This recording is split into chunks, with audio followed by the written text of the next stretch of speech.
Well, AP Environmental, and welcome to a quick video going over whether or not we should kill grizzly bears.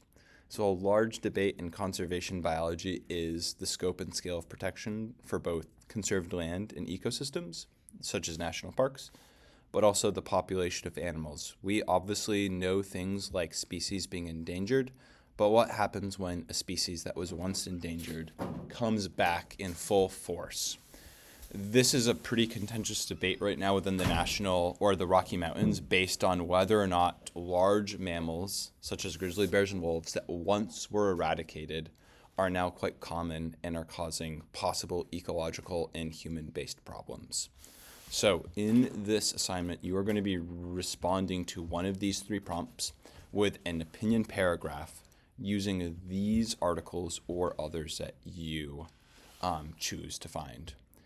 Be sure to cite your sources using the author and data publication method as your indicator paper. The first paper is whether or not Yellowstone's grizzly bears will remain forever isolated.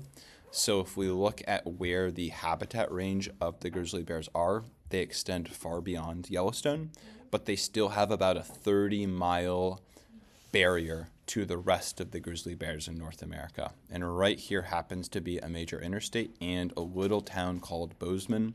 Great place to visit, but not for grizzly bears. Second article is going to be how grizzly bears need a lot of space, probably far more than what is provided in Yellowstone.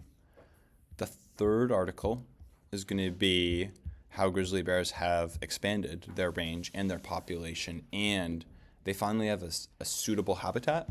But that suitable habitat, as this article will talk about, is far greater than what is federally protected. And then the last article is about the debate about whether or not we should be killing grizzly bears due to their increase in their population, but also possible nuances that they are causing to human systems. You can find other resources, but you're going to answer one of these three prompts. One is, are basically national parks a good or bad idea, given that they're limited and there's such an abrupt change when you leave the parks? 2, what is the value of a grizzly bear, and do they deserve to have the space and resources necessary to thrive, or should they be managed? And then 3 is hunting a good idea? Is it ethical? Is it moral? Should humans determine if a population should be hunted or controlled? You're going to respond to one of these three prompts using concepts from Chapter 3 and also these articles. I hope you have fun. Do not be afraid to take hot takes and always cite your data.